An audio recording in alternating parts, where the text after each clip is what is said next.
Muy buenas tardes a todos. Bienvenidos a esta aula alternativa del curso de novela colombiana del siglo XX. Para mí, como profesora de ese curso, es un honor darles la bienvenida a ustedes y presentar un grupo de mis estudiantes que junto con otros estudiantes que han trabajado esta novela en otras clases en años anteriores, han decidido hacer una lectura pública de esta obra, poner en juego sus percepciones de lectura sobre la novela, sobre la manera como la novela incorpora una cantidad de textos, voces y personajes que tienen carácter ficticio e histórico, como lo hace cualquier novela en uso de sus prerrogativas, para ofrecer desde La pájara pinta, su autora Alba Lucía Ángel, una lectura del momento histórico que aborda la novela. Yo solamente estoy aquí para saludar, para acompañar, para apoyar a mis estudiantes, para animarlos a que sigan trabajando en todos estos temas y para estar con todos ustedes hablando de una gran novela colombiana que tal vez ha recibido mucho interés en la crítica académica, pero no es un texto que sea, digamos, de la entraña de la literatura popular para los lectores generales, cosa que hoy en día, después de leerla y trabajarla en el salón de clase, nos parece fundamental. Entonces, pues sin más palabras, yo quiero presentar a este grupo de jóvenes literatos que ha trabajado mucho para esta presentación.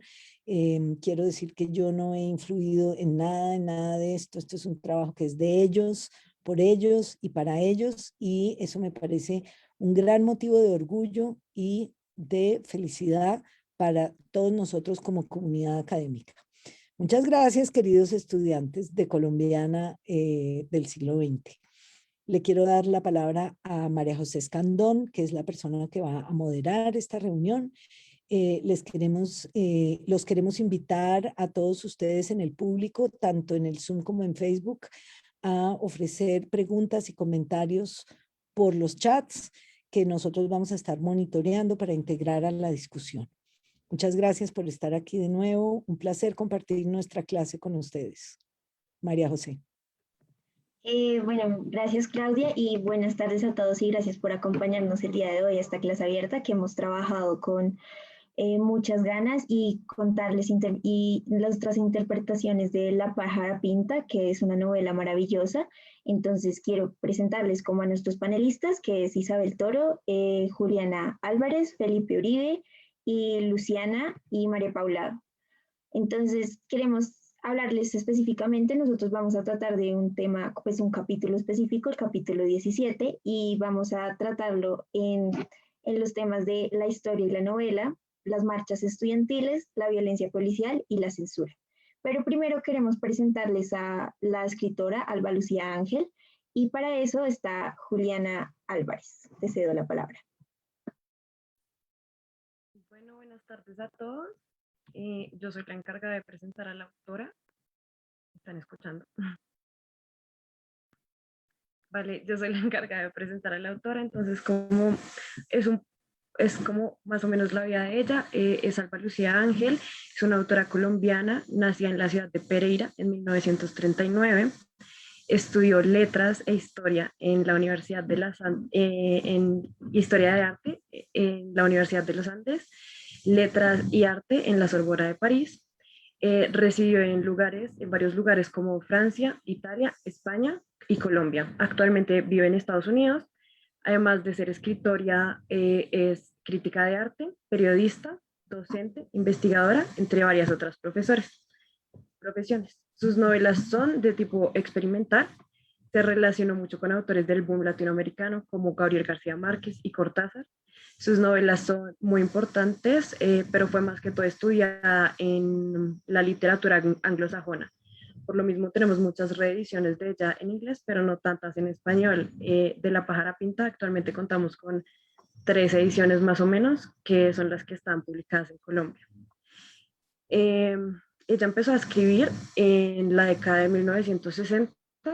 Algunas de sus novelas son Girasoles en invierno, Dos veces Alicias, o Gloria inmarcesible, y Estaba la pájara pinta sentada en el verde limón, que es la novela de la que hablaremos hoy. Esta novela la empezó a escribir después de un accidente que tuvo, en el cual le iban a robar el carro y entre el enfrentamiento se rompió una vértebra de la columna.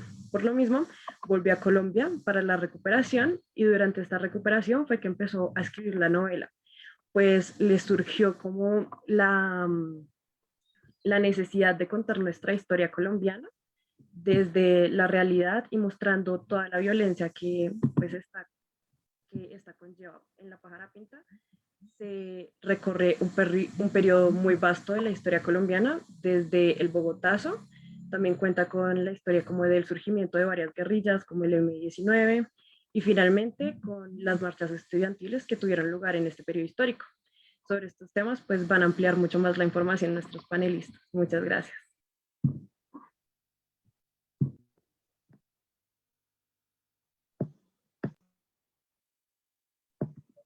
A continuación vamos a hablarles un poquito como del contexto histórico que está presente en la novela y nuestra panelista es Luciana, por favor, sigue. Bueno, buenos días a todos y a todas. ¿Ahí me escuchan bien? Bueno, es evidente para los que han leído esta novela que el componente histórico también podría ser considerado como protagonista. De hecho, esta novela recrea 20 años de historia colombiana, desde 1948 a 1967.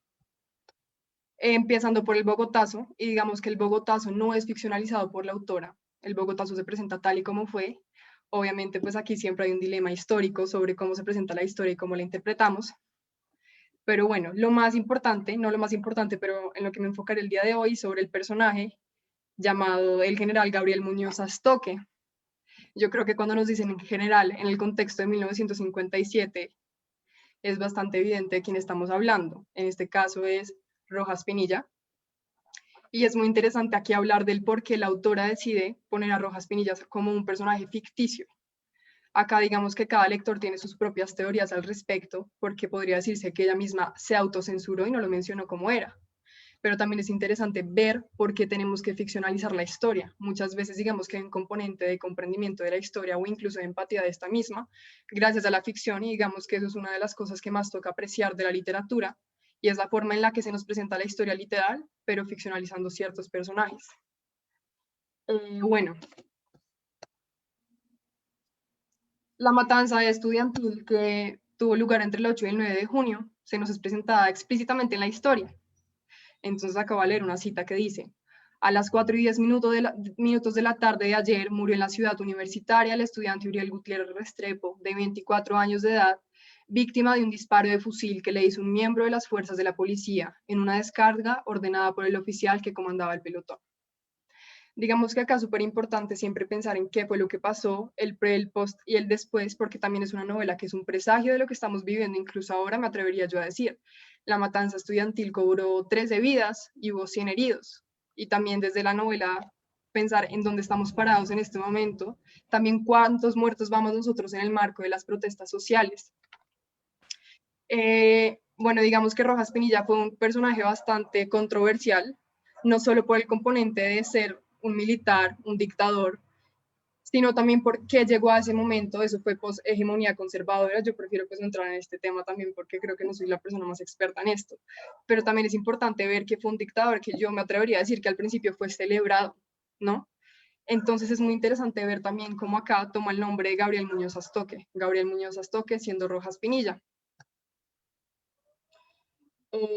Digamos que también esta obra nos habla de la muerte del Che Guevara, de Camilo Torres, y también la influencia que hubo. No me atrevo a decir que todos eran comunistas en esa época, pero sí es evidente que el comunismo y el socialismo pues eran componentes supremamente importantes, sobre todo en el marco de los estudiantes. Es muy importante y como interesante pensar en que la historia de represión y violencia en Colombia se escribe desde diversos nombres, desde diversos episodios históricos y desde diversas posiciones políticas. Y también pensar cómo leeríamos nosotros la historia que estamos viviendo ahora en 30 años si una autora lo escribiera de una forma ficticia. No voy a poner nombres de mandatarios ni mucho menos, pero también cómo comprenderán las personas de nuestra generación más adelante la historia, ¿no? Entonces, bueno, también pensar qué hay entre la ficción y la realidad y qué es lo que dice y qué es lo que no se dice en el marco de la literatura, en el marco del arte también. Entonces voy a leer otra cita que dice: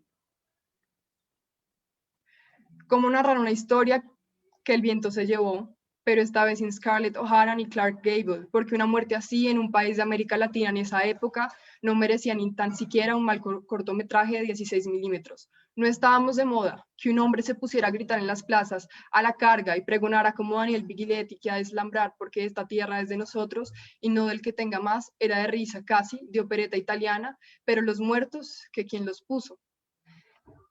Entonces es ver también cómo socialmente, o digamos eso también se puede ver mucho en el cine colombiano y en lo que nos enfocamos. La mayoría de novelas colombianas, yo me atrevo a decir que siempre también tienen un componente de violencia, que es lo que lamentablemente nos ha marcado como nación y creo que es bastante evidente, pues otra vez traigo a coalición lo que está pasando sobre el marco de las protestas sociales. Nosotros no vamos a hacer una novela del Bogotazo, de las matanzas estudiantiles, de cómo están matando estudiantes en este momento, mientras probablemente yo les estoy hablando a ustedes. Y eso es algo sumamente fuerte, ver la forma en la que transcurre nuestra historia y la forma en la que nosotros la interpretamos. Acá hay otra frase, qué pena la persona que esté moviendo. Sí. Entonces, esta dice, y no sé por qué la gente pierde la memoria, se olvida, pasan 10 años y es como si no hubiera sido más que un aguacero aquel diluvio que nos dejó el país inundado tanto tiempo. Los estudiantes fueron los primeros que dijeron que por ahí no es la cosa, y entonces, sin temblarle la mano, un sargentón cualquiera dio la orden, que disparen, y mataron otros 10. Cuando el cadáver de Uriel estaba caliente todavía, ¿cómo es que no se acuerdan si todavía hay sangre entre los libros y en las calles, entre las flores del parque y de la ciudad universitaria? Y cuando menciona que la sangre sigue entre los libros, pues es evidente. La sangre de los estudiantes sigue en lecturas como La pájara pinta, y yo creo que en el curso, pues en este curso hemos leído varias novelas y es inevitable que la historia no pase por estos. Por eso yo creo que podría interpretarse la historia colombiana como un personaje más, porque es inevitable que muchas de las acciones de los personajes, de sus historias y los acontecimientos que los rodean, no se den a partir de esto. Y yo creo que más que todo por eso surgió, digamos, que esta clase, planteándonos como qué es lo que está pasando en este momento. Y obviamente no es necesario ni es tan chévere ser anacrónicos a propósito de todo este tema, pero para mí es inevitable pensar como siento como si esta novela fuera un presagio sobre lo que está pasando ahora. Y no es por ser pesimista, pero probablemente también, ojalá no, en 20 años. Entonces, pues eso es súper interesante de la novela y yo creo que también del rol de la literatura y de las novelas y de los libros y del arte en general, ver cómo muchos autores se dieron cuenta de lo que estaba pasando, lo escriben, nosotros lo leemos 20 años después y decimos, creo que todo sigue exactamente igual. Nosotros no estamos en una dictadura, pero sí estamos pues en un gobierno bastante complejo en este momento.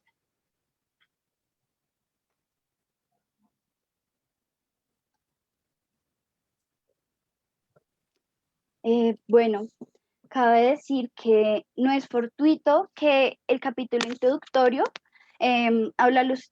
Alba Lucía Ángel nos empiece a hacer la referencia al laberinto del Minotauro, del cual sale Teseo con el hilo salvador de Ariadna, porque a este laberinto iban principalmente los jóvenes, y pues esto es algo que se sigue viendo en la actualidad y que es como algo que nos vaticina Alba Lucía Ángel cuando nos empieza a hablar en este libro, como que ya desde un principio va diciéndonos y llevándonos por ese hilo de que nos va a hablar de protestas estudiantiles, nos va a hablar de estudiantes de alguna forma vulnerados por todas las situaciones de represión de alguna manera.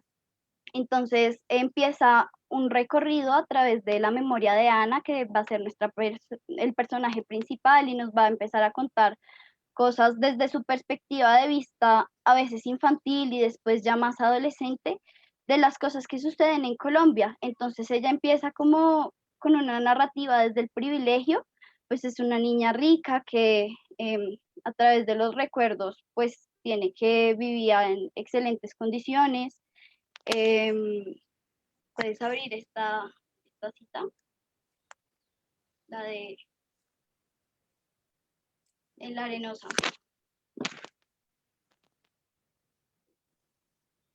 Listo, acá lo que nos dice principalmente es como que ella solía jugar golf, solía hacer, no sé, solía creer que sus problemas eran fijarse principalmente en qué vestidos le trajeron de Miami y cosas así. pero más adelante se da cuenta de que el problema realmente no era ese, el problema realmente eran las vulnerabilidades que podían tener otros, la injusticia, y esto bajo el contexto, o sea, de esto se da cuenta bajo el contexto del asesinato de Uriel Gutiérrez, en donde los estudiantes empiezan como a hacer un acto simbólico cuando encuentran el cadáver. Un estudiante de apellido Santos, pues entiende como que se encuentra con el cadáver, empieza a llenar su corbata de sangre y lo empiezan como, no sé, a poner como un símbolo, como una especie de bandera para decirle y pedirle a los militares que en ese momento los estaban reprimiendo justicia porque habían invadido el campus de la Universidad Nacional. Y bueno, esto y el sentarse sobre los libros, que fue otra protesta que como que desencadenó el asesinato de Uriel, eh, donde mataron, como ya les decía Luciana, un montón de estudiantes, donde se cometieron un montón de injusticias, y tras del hecho después como que se reprimió la prensa y bueno, entonces el símbolo de sentarse en los libros fue algo que básicamente los estudiantes hicieron y fue algo pacífico que resultó mal porque hubo algunas confusiones y empezó un disturbio terrible.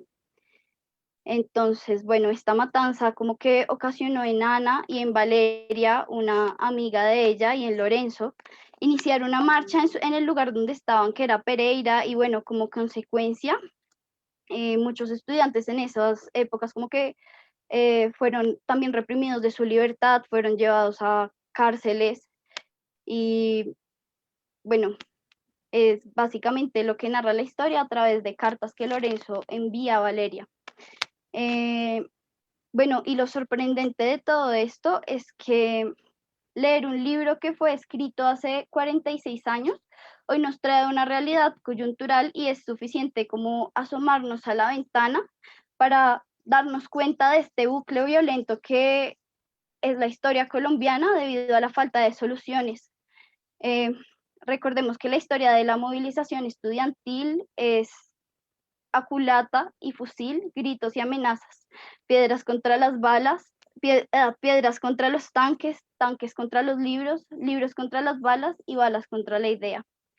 Entonces, bueno, acá queríamos hacer alusión de que la historia está en un bucle, se sigue repitiendo, están pues asesinando estudiantes afuera y es algo que debería conmover y que conmueve a las movilizaciones estudiantiles y colombianas.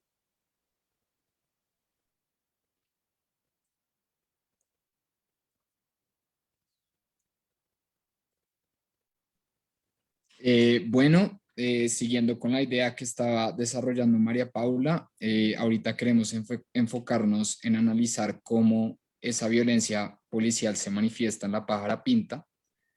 Y para eso yo traje 3 fragmentos en los que quiero ilustrar cómo se reproducen esas dinámicas de violencia, pero con unos matices que la diferencian y que la hacen en esta medida singular en diferentes escenarios.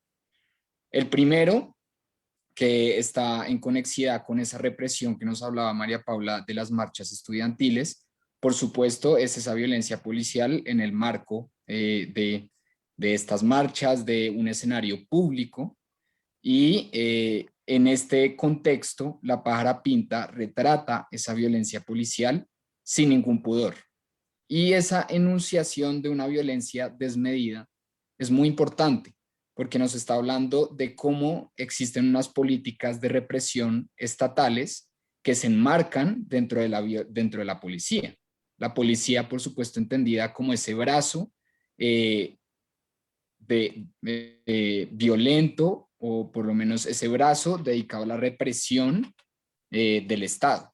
Y en ese sentido, en este primer fragmento, pues obviamente podemos ver esos mecanismos de violencia desde su manifestación física, ¿no? Las máscaras de gases, los golpes de culata, los cráneos rotos, los estómagos partidos. Entonces, todo esto lo que nos quiere mostrar es cómo la violencia policial está marcándose desde una política estatal que se manifiesta públicamente. Y esto lo hace muy bien La Pájara Pinta al retratar los hechos que, por ejemplo, involucran la masacre estudiantil sin una estructura lineal, narrativa. Porque realmente al manifestar esa transversalidad de discursos, lo que nos está mostrando La Pájara Pinta es cómo la violencia policial es solo una de esas manifestaciones de una política de Estado. Y precisamente eso lo hace al contrastar estos episodios de violencia policial desmedida con unos documentos legales que legitiman ese uso de la violencia. Entonces, por ejemplo, en estos capítulos durante el 17 y el 18, en La Pájara Pinta se nos muestra cómo Muñoz Astoque, en este caso el símbolo de Rojas Pinilla, decreta un estado de sitio. Y además ese estado de sitio es un acto muy simbólico porque tenemos que recordar que el estado de sitio era una figura de derecho que utilizaron muchos presidentes y de manera continua antes de la reforma constitucional del 91 y que permitía un espacio legal donde se podía dar esos espacios de violencia desmedida y de atropello a los derechos humanos. Además, existen la expedición de unos decretos puntuales que reprimen todo contenido escrito que busque subvertir y que busque incitar el orden social, el desorden del orden social. Pero eso es lo importante. Esos documentos legales lo que están haciendo es aislar a esa población de manifestantes y reconocerlos casi que como criminales que buscan desordenar el orden social. Y de esta manera, cuando los aíslan, cuando los despojan de su carácter de sociedad, es que se pueden justificar estos actos violentos. Porque ahora la violencia policial no es un castigo ni una venganza. La violencia policial es la defensa del bien común. Y esos manifestantes dejan de ser parte de la sociedad y se convierten en criminales. Entonces podemos ver cómo la violencia se manifiesta transversalmente desde diferentes planos, desde un plano legal, desde un plano físico, y de esta manera La Pájara Pinta casi que estructura una noción de la política de Estado encaminada a que esa violencia policial tácitamente sea permitida e incluso alentada. Entonces, por supuesto, esto también tiene que ocurrir con algo que va a analizar posteriormente Isabel, y esto tiene que ocurrir con unos marcos de censura muy, muy fuertes, en la medida en que esa violencia policial que ya se enmarca en un espacio público, se enmarca dentro de la ciudad, definitivamente representa una ruptura del tejido social. Pero esa ruptura del tejido social tiene que verse o tiene que adaptarse a un marco normal, a una violencia normalizada, y esto solo se puede hacer al impedir que se enuncie la violencia, que los medios establezcan y problematicen esa violencia desmedida.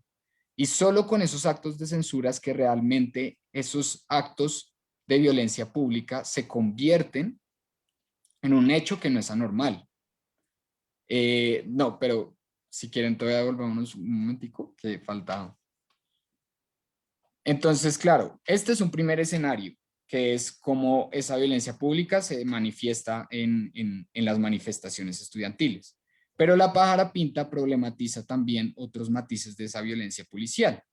Y en ese sentido traje otro fragmento que es en el que Ana está reconociendo el cuerpo de una de sus amigas, Valeria, quien fue asesinada también a manos de la fuerza policial y que representa también a su vez otras manifestaciones de violencia.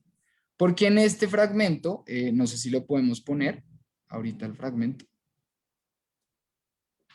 Y bueno, mientras que lo ponemos, este fragmento reconoce el ejercicio de esa violencia policial no como un cuerpo colectivo, no como la policía, sino desde sus agentes particulares. Y esto a su vez trae otros tipos de violencia, porque Ana, que está en una estación de policía, reconociendo el cuerpo de su amiga, de Valeria, no solo está sujeta a una institución específica, la institución del gobierno, donde Ana como civil está en una posición de vulnerabilidad acentuada, sino que además está sufriendo las violencias de ese agente policial individual, ese agente que se inscribe en un lenguaje de machismo y sexismo, que mientras que le muestra el cuerpo muerto, el cadáver de Valeria, a su amiga Ana, mira los muslos de Ana, la mira como un objeto de deseo y por lo tanto instaura otras formas de violencia. Y realmente esto es muy relevante porque nos está hablando cómo ese cuerpo colectivo sin duda también está compuesto por agentes individuales que se marcan en ciclos de violencia. Y esto la pájara pinta lo hace constantemente. Nosotros estamos viendo aquí un policía que busca el cuerpo de Ana como objeto de deseo, pero continuamente a lo largo de la pájara pinta nosotros hemos visto como al mismo personaje, a Ana o a Saturnia, ya previamente las habían violado en el campo, en escenarios rurales. Y esto es muy relevante porque estamos viendo cómo esos ciclos de violencia que se enmarcan dentro de contextos rurales, de falta de educación y de pobreza, se institucionalizan y pasan a ser parte de agentes de la policía que igual no podemos, pues no, desafortunadamente también son agentes que vienen de esos contextos de pobreza y de falta de educación. Y que por lo tanto esa violencia que se resalta de una forma atroz contra la mujer, también se replica desde su vista institucional y desde el policía que representa al Estado. Finalmente, un último mecanismo de violencia policial que queríamos explorar era desde la prisión y se evidencia en las cartas de Lorenzo, porque en las cartas de Lorenzo se muestra cómo esa violencia adquiere unos rasgos absurdos que ya se convierte casi que una violencia placentera para el opresor, pero además cómo necesita unos mecanismos de encierro, unos espacios privados, vacíos y oscuros para perpetuarse. Solo en esa cárcel donde Lorenzo es un tipo de preso que legalmente no puede recibir visitas y que no puede recibir cartas, solo en esos contextos es que el atropello absoluto de los derechos humanos, la tortura, se puede practicar. Y en ese sentido, esta última frase que dice Lorenzo, hay que decirle al abogado que se agarre hasta la última palanca. Pues ellos dicen que yo no estoy en esta cárcel, pero sí estoy. Si estoy aquí, yo estoy aquí jodido hasta los huevos. Es muy importante porque Lorenzo está buscando enunciarse a sí mismo. Y ese acto de por sí trata de romper con una política estatal que busca eliminar su memoria, eliminar su capacidad de ser un agente social. Y esto es realmente problemático porque la pájara pinta nos está planeando una política de Estado casi que busca las desapariciones forzadas. Y listo, ya teniendo esto en cuenta, seguimos con censura. Bueno, hola, yo soy Isabel y yo les voy a hablar sobre los mecanismos que usa la novela para dar cuenta de la censura y de la importancia de la prensa. Me parece muy importante empezar hablando de la forma de esta novela. Esta novela es una novela fragmentada. En clase discutimos mucho la novela como un tejido en el que la narración está constantemente interrumpida por otros textos, entre estos extractos de prensa. La disposición de estos textos y su integración con la narrativa es esencial. Del primer extracto del que les voy a hablar es el extracto que se ve más grande en la presentación, y este es un extracto en donde se nos muestra una transmisión de radio donde el ministro de Justicia, Gabriel París, hace un recuento de lo que hoy es conocido como la masacre estudiantil de 1954. Él atestigua pues, estas protestas desde la ventana de su oficina en la carrera séptima con 13, y él asegura oír un disparo de revólver que después desata pues, la respuesta militar. Luego, Alba Lucía interrumpe esta transmisión de radio con la narración donde aparece Santos Barberena, un estudiante partícipe en las protestas, que dice: ¿cuál disparo, carajo? ¿Cuál disparo? Yo no vi sino la descarga cerrada. Ninguno de los estudiantes oyó ningún tiro de revólver. Nadie hasta ahora ha declarado eso a la prensa. Nadie. Luego vuelve a aparecer la transmisión de radio donde se dice que los militares del Batallón Colombia actuaron en legítima defensa, utilizando este disparo de revólver para justificar pues, la legítima defensa. La autora logra capturar una interacción entre Santos y la transmisión de radio al intercalarlos, y por ende le da la oportunidad al estudiante de refutar la información de la prensa. Los textos que se incluyen en esta novela son constantemente comentados, nunca aparecen por sí solos, nunca son gratuitos. Alba Lucía se encarga de criticarlos y además contraponerlos con otros y la misma narrativa. Además, al intercalar la narrativa de Santos y el recuento del ministro de Justicia, se hace una comparación de testimonios. Santos presenció y además participó en las protestas. El ministro, un miembro del gobierno militar, dice solamente asomarse por la ventana de su despacho. En esta transmisión de radio también se resalta la institucionalidad en la prensa, que es algo recurrente en otros extractos de prensa del capítulo 17, uno de los capítulos que más maneja el tema de las protestas estudiantiles. Y esto indica a la prensa como un aparato ideológico del Estado. Otro ejemplo de esto es un extracto en el que se dice: ¿cómo anuncia el periódico? En su almacén, en su oficina, en su sala. Coloque la magnífica oleografía del excelentísimo señor presidente de Colombia, teniente general Gabriel Muñoz Astoque. Esto claramente demuestra la censura como algo más allá que la prohibición. También es una manipulación o un control de las narrativas, de los discursos y de la información que recibimos. Uno de los extractos más interesantes de toda la novela, que también pues, maneja la temática de la censura, es la portada del Tiempo, que pueden ver pues, a la izquierda en la presentación, donde se ve que en el Tiempo publican un comunicado que se le envía al director del Tiempo por parte de la Dirección de Información y Propaganda del Estado, y que este periódico decide publicar. En este se dice: queda prohibida la publicación de toda información gráfica y literario o comentario que se relacione con los hechos de sangre ocurridos en esta ciudad durante los días 8 y 9 de junio. Pues esto obviamente es un ejemplo de censura muy explícita, y teniendo en cuenta lo que mencioné previamente sobre la importancia de la disposición de los diferentes textos en la novela, es necesario hablar de la disposición de pues, esta fotografía de la portada del Tiempo. Antes de presentarnos esta fotografía, Alba Lucía pone un texto en la novela de un discurso de Gabriel Muñoz Astoque, donde este dice: levanté la censura previa y ni siquiera en momentos difíciles he querido utilizar ese instrumento de control gubernamental sobre la prensa. Al poner luego la fotografía, Alba Lucía nos está demostrando de forma instantánea la contradicción del general. Es importante resaltar que esta portada del Tiempo es un documento histórico que le da veracidad a la denuncia de Alba Lucía sobre la censura durante la dictadura militar. En la parte inferior de la fotografía se puede ver que la portada del periódico está intervenida por un tercero y está como circulada en la parte de abajo.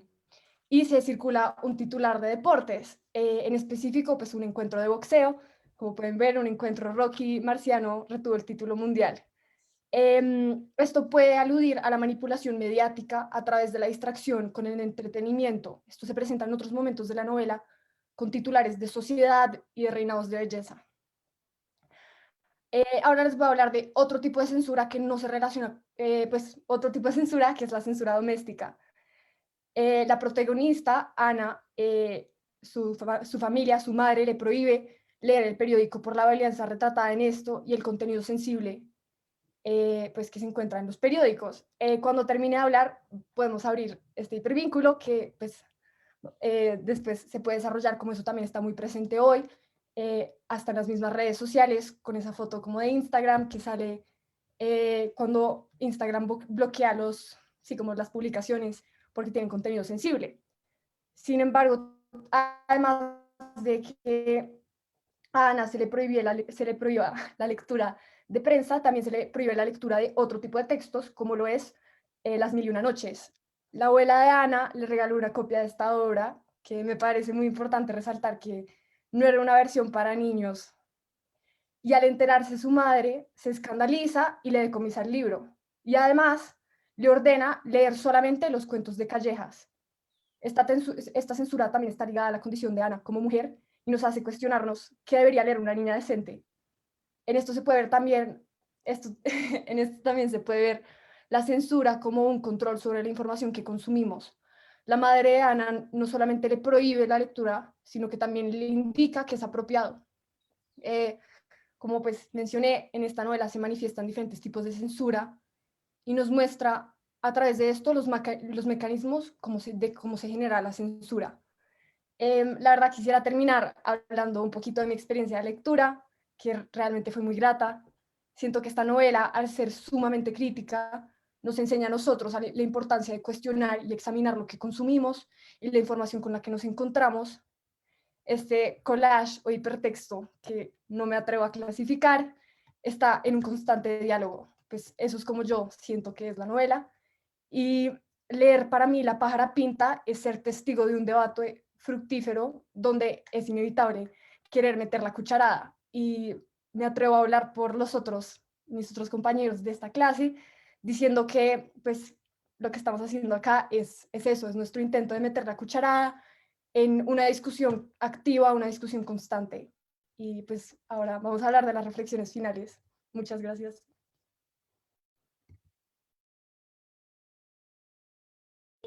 Pues sí, como resumiendo lo que quieren hacer mis compañeros y quisimos hacer acá, es como la novela La pájara pinta es una novela que tiene muchas voces, todo el tiempo nos está dialogando de diferentes temas, las interrupciones, como la marca de sello rojo habla y corta el discurso sobre la política o sobre lo que está pasando, o como Ana dormida en las mañanas, es como no quiero salir de la cama y luego nos mandan a otro discurso totalmente diferente de párrafo a párrafo. Y como esta realidad que nos muestra Alba Lucía y que por años ha sido una marca en la pues historia colombiana, que es la violencia, que en muchos libros del curso hemos visto de diferente clase, pero que en este instante nos lleva a leer La pájara pinta de una manera más especial por lo que estamos viviendo ahora, y cómo La pájara pinta a través de sus voces nos llena como de estas temáticas tan importantes. Y pues quisiera preguntarles si tienen alguna pregunta, alguna duda o quieren hablar y tomar la palabra acerca de lo que estamos hablando el día de hoy.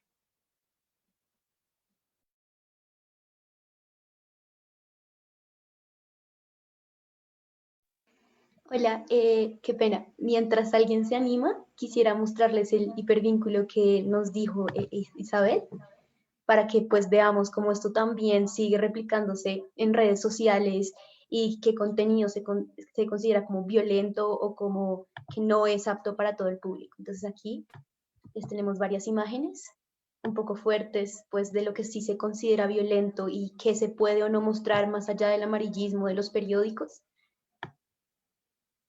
Aquí el Batallón Colombia versus el estudiantado, como lo estábamos diciendo.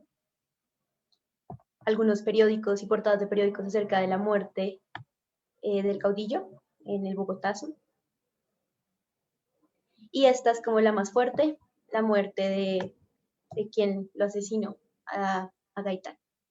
Entonces sí, que podemos considerar como algo que no se debe decir ni se debe mostrar y que sí queríamos mostrarles eso. Gracias. Si alguien se anima, sería súper, y después les contamos un proyecto que estamos realizando entre toda la clase para que puedan integrarse también. Creo que Antonia tiene la mano levantada. Sí, por favor, Antonia, participa. Ya, ahí me escuchan bien. ¿Sí? ¿Sí me escuchan? Sí. Sí, se te escucha. No, yo solo quería señalar algo que habíamos hablado en la clase con Claudia y que mencionó, digamos, en una frase Felipe, pues que a mí me gusta mucho y tiene que ver, digamos, bastante pues con lo que estudiamos nosotros, y es sobre cómo, digamos, Lorenzo en medio, digamos, de la prisión y de toda la violencia, pues de la que hablaba Felipe también, encuentra, digamos, pues también como en comunicación con Ana, que debe seguir escribiendo y que el escribir es una posibilidad como de enunciarse a sí mismo, como bien lo decía Felipe. Y yo también creo que escribir también es retratado como un acto político en sí, ¿no? Como que hay otros modos, digamos, de protesta y de enunciación de uno mismo que digamos, van más allá de las marchas y que, digamos, nos tocan mucho más a nosotros por justamente lo que estudiamos y que en medio, digamos, de la violencia que él vivía y, digamos, de la locura también, pues en la que estuvo sumido, digamos, después, encuentra en los libros, porque también pues Lorenzo es un personaje que, digamos, se forma entre los libros que Ana le manda y bueno, etcétera, se encuentra, digamos, encuentra un lugar en sí mismo. A mí me gusta mucho un fragmento, digamos, de sus cartas donde dice que al final como que él se la pasa leyendo en el día y en la noche como que trata de acercarse a la esquina de la celda donde está la lámpara para poder leer y para poder escribir, y su frustración con que no haya papel y bueno, todo el tema. Creo que es muy valioso como rescatar eso, digamos, escribir como una posibilidad de enunciación y como un acto político. Entonces, pues era eso. Sí, Antonia tiene mucha razón, ya que pues lo que la novela trata y hace, y Alba Lucía pues comenta en muchas entrevistas de ella, es como esa necesidad que tuvo de realmente contar la historia, y a pesar de que fue censurada mucho tiempo, ya que nadie ha contado la violencia de esa forma, o sea, como una novela, ya que es una novela compleja con demasiadas voces, la gente ignora ese poder que tiene la escritura para contar esa violencia que hemos vivido durante muchos años, y esa historia que a través de Ana, Lorenzo y Valeria y muchos jóvenes nos van contando en matices, y como pues dijo Isabel ahorita, como un collage. Son collage de realmente todo lo que hemos vivido. ¿Alguien más quiere participar o aquí en el chat?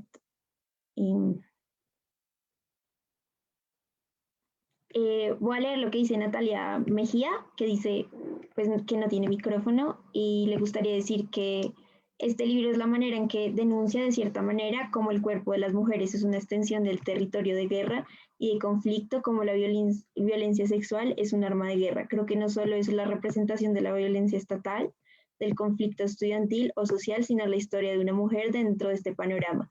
Me parece muy apropiado la manera en que se enuncia como mujer con agencia, y porque creo que es diferente a la enunciación de los hombres a lo largo de la historia. Es muy interesante la perspectiva que propone Natalia, ya que es cierto, porque la voz de Ana o la de Valeria, o cuando ven el cadáver de Julieta,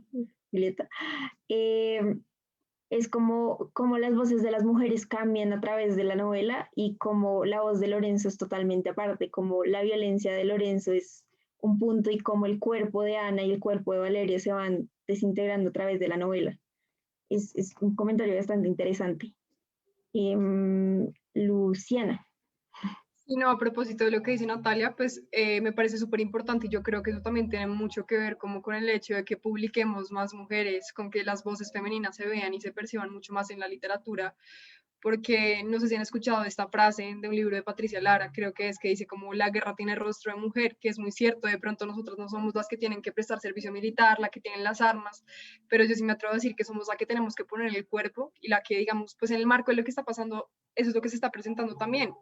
¿Cuántas mujeres son abusadas sexualmente por policías, agentes del ESMAD? Entonces eso es algo supremamente delicado, y yo creo que también ese es el factor y uno de los componentes como más esenciales de la novela, y es que la voz femenina, yo pienso que uno no tiene que separar como la literatura femenina de la masculina, porque debería ser solo literatura, y es como un dilema que tengo ahí, pero digamos que sí es muy fuerte ver que una mujer como retrate las violaciones de la forma que lo hace, porque de hecho hay muchos fragmentos que eran bastante explícitos, y esa niña de 13 años que su primera experiencia sexual fue marco de una violación. Entonces es ver también cómo la violencia en Colombia no solo está retratada desde los componentes políticos, económicos y sociales, sino también desde la vulnerabilidad del cuerpo, ¿no? Y eso creo que también es algo muy bello de la novela, porque pone en voz, pues la voz de esas víctimas que fueron, que son, y probablemente las que también serán.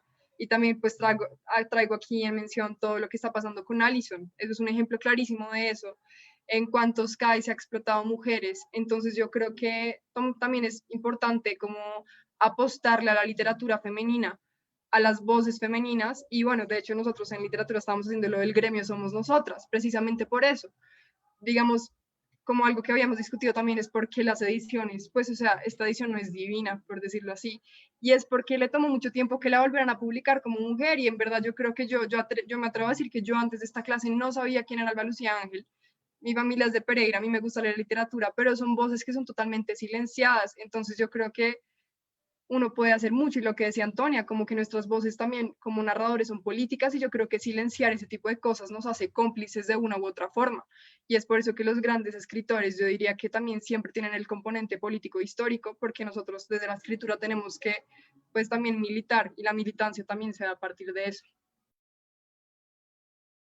Sí, es muy clave lo que dice Luciana, aparte porque si miramos la historia y la biografía de Alba Lucía, ella conoció y perteneció al boom latinoamericano, conoció a los grandes escritores, a Márquez, a Cortázar, y ella dice en sus entrevistas que ninguno de ellos conocía realmente que ella era escritora. O sea, que algunos intentaron publicarla, pero realmente nunca fue escuchada o presentada o, o realmente conocida, porque comparto la opinión de Luciana y yo nunca había escuchado de Alba Lucía antes de esta clase. Entonces, sí creo que la voz del femenina y la voz de una mujer como escritora para contar la violencia crea un impacto más grande. Pues continuando con la discusión, Hugo tiene aquí una pregunta y es ¿cómo ven ustedes el tema de la necesaria distancia temporal entre el periodo narrado y el momento en que se publicó la novela? ¿Alguno de los panelistas quiere contestar la pregunta?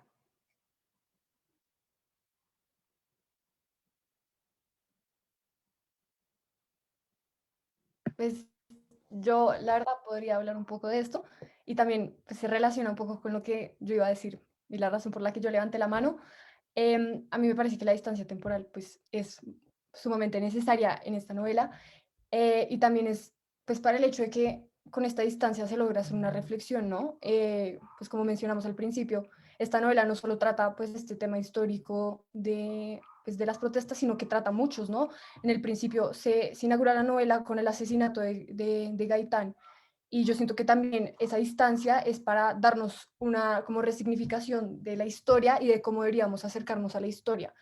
En el principio de la novela, Alba Lucía intercala extractos de una bitácora histórica donde se cuenta el minuto a minuto del asesinato de Jorge Eliezer Gaitán y lo intercala con la narración de la protagonista, Ana, siendo pues una niña chiquita en Pereira y cómo ella presencia pues la muerte del caudillo desde pues, su experiencia subjetiva como una niña y le da prioridad a la narrativa de Ana sobre la bitácora histórica, la bitácora minuto a minuto, pues que se nos da pues, en los textos que se incluyen como digamos, en este tejido. Y al darle esta prioridad también nos está hablando mucho de cómo deberíamos entender la historia. Pues yo no estudio historia y pues tampoco puedo pretender que sé mucho sobre la historiografía, pero sí siento que al darle la prioridad a Ana nos está diciendo que la historia de nuestro país se vive también en la cotidianidad, se vive en una niña que se tiene que ir del colegio porque se va a desatar una violencia absurda, se vive en la niña que se tiene que esconder en un carro porque le da miedo salir a las protestas y le da miedo que la maten, se vive en la niña a la que le asesinan a la mejor amiga y a la que le toca vivir toda esta historia desde una narrativa personal y subjetiva, pues, aunque no sé si eso responde bien la pregunta, pero sí. Sí, yo también quería comentar que me parece interesante ver que desde el momento narrado hasta, pues, por ejemplo, lo de Rojas Pinilla, hasta el momento en el que se publica ya han pasado varios años, porque este libro es de 1975, entonces pues esto nos dice de pronto un poquito de autocensura porque ya no está en ese periodo en el que es necesario censurar lo que se habla respecto al gobierno de turno. Sí, y aparte algo muy clave y es que Ana narra a través del recuerdo. Ella trata ahí todos los matices de su infancia, como la novela empieza realmente con una cita con un epígrafe, creo, si no estoy mal, sobre los recuerdos de la infancia y pues cómo la infancia cumple un papel importante, cómo realmente los recuerdos, lo que uno recuerda y lo que tiene en la memoria no es lineal, sino que uno siempre recuerda trazos de lo que vivió y es bastante clave e importante esto en la novela. Felipe. Sí, un poco ligado con eso, siento que igual la distancia temporal es muy importante desde la noción de que toda la historia o la reconstrucción histórica siempre va a ser una historia parcial. Y la distancia que asume Alba Lucía Ángel permite una reescritura de esa historia, ¿no? Permite otra perspectiva y por lo tanto problematiza ese pasado de cara al futuro. Y creo que eso es muy importante con el mismo acto de escribir, que creo que es una invitación que tenemos que hacer todos nosotros todo el tiempo. Porque es que, por ejemplo, y era algo que decía Mario en una clase reciente, y es que los mecanismos de censura hoy en día casi que son de autocensura, porque precisamente estos procesos históricos y la narración, la forma en que Alba Lucía Ángel narra su novela, lo retrata perfectamente, son supremamente desordenados, son supremamente confusos. Y entre tanta información, tantas cosas que pasan al mismo tiempo, nosotros mismos no somos capaces de diferenciar cuál es la información clave, que realmente es lo que, frente a lo que tenemos que tomar una posición. Y la oportunidad y el ejercicio mismo de escribir, de enunciar esos procesos históricos, nos permite ver realmente desde una perspectiva distinta toda esa información, toda esa confusión por la que estamos pasando. Y creo que Alba Lucía también hace mucho eso, y es como ver el pasado desde otra perspectiva y desde su misma enunciación como un personaje y una narración femenina. Sí, ese es un gran punto que tiene la novela y como pues lo que llevamos diciendo todo en esta charla es el punto de los contrastes que puede tener una narración y pues lo compleja y como dijeron en la charla es un tejido, realmente la novela es un tejido. Ahora le voy a dar la palabra a Pablo. Gracias, María José, y bueno, gracias a todos y todas, sobre todo a los panelistas y a las moderadoras y al comité pues, que trabajó tan arduamente en el diseño de esta clase.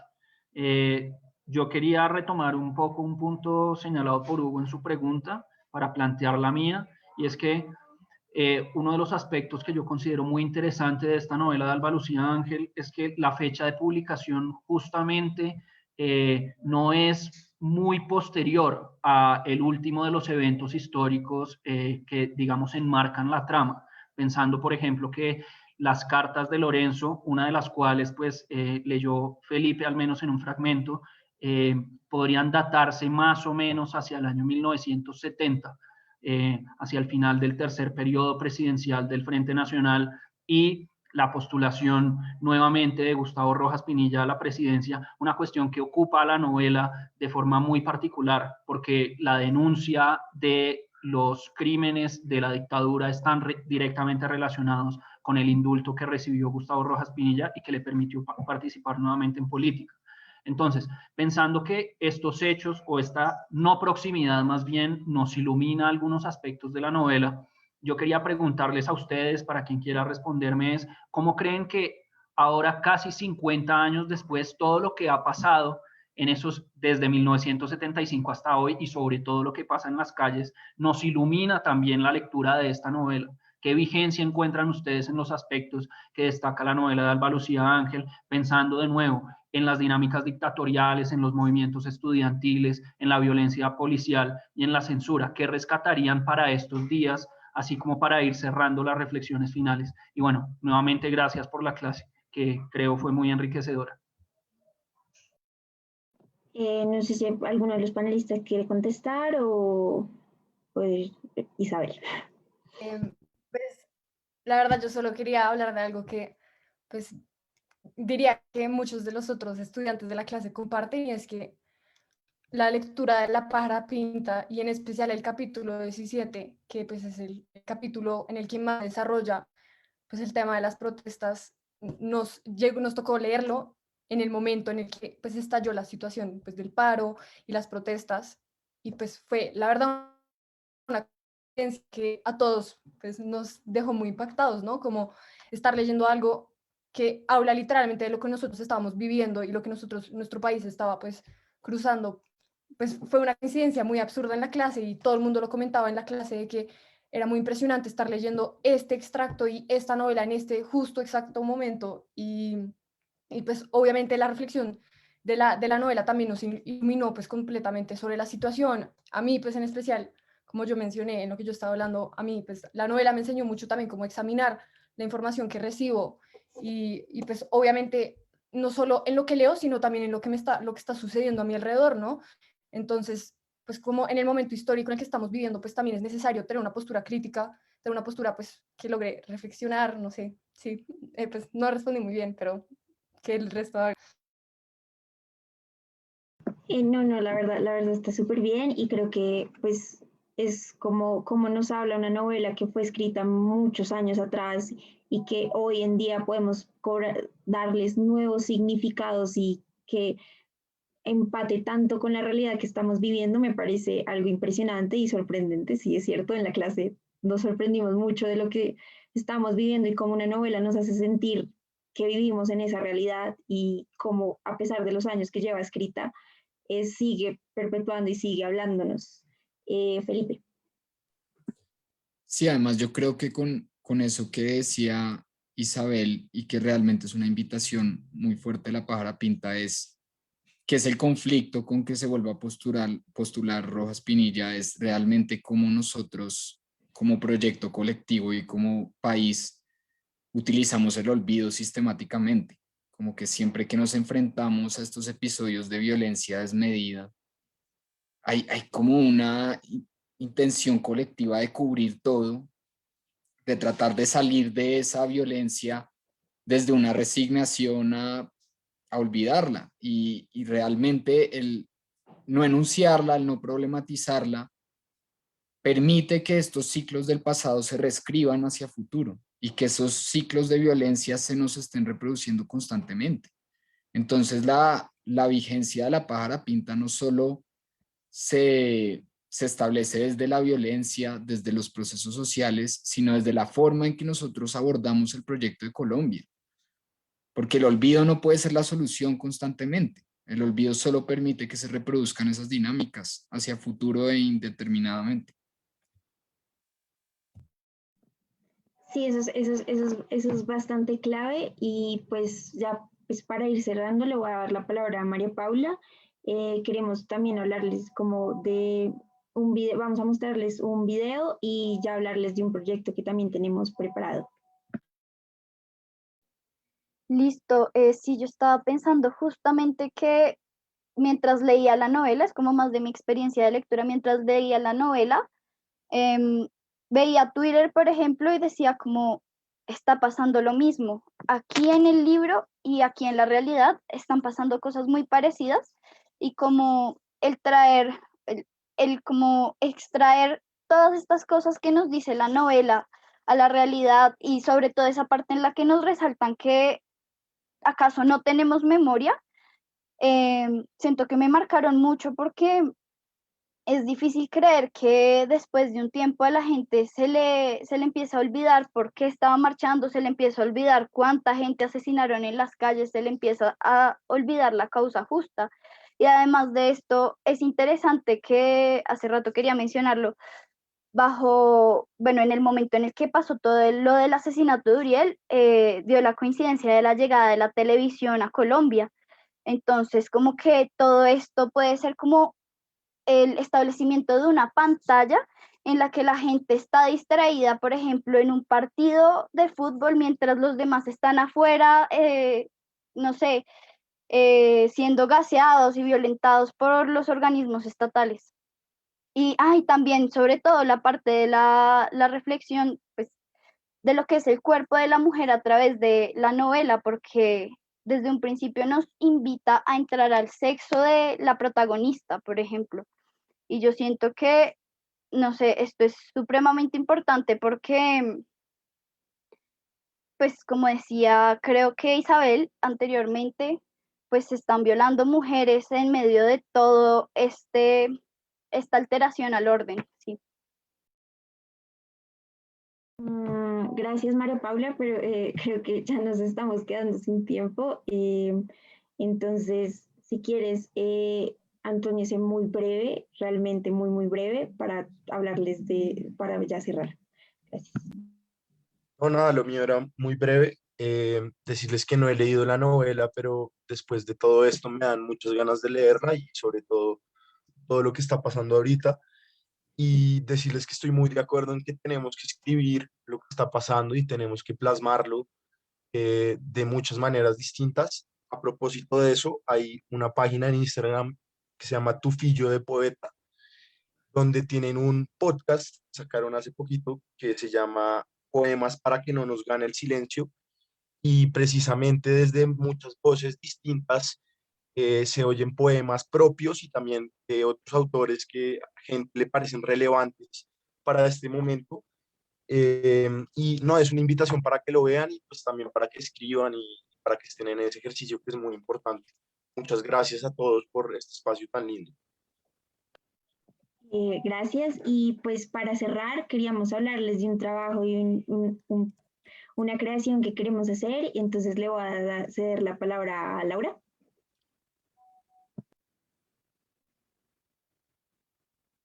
Qué pena, estaba hablando con el micrófono apagado. Listo, entonces, pues para mencionar rapidísimo lo del video, ahí en el link que les acabamos de mandar, podrán verlo.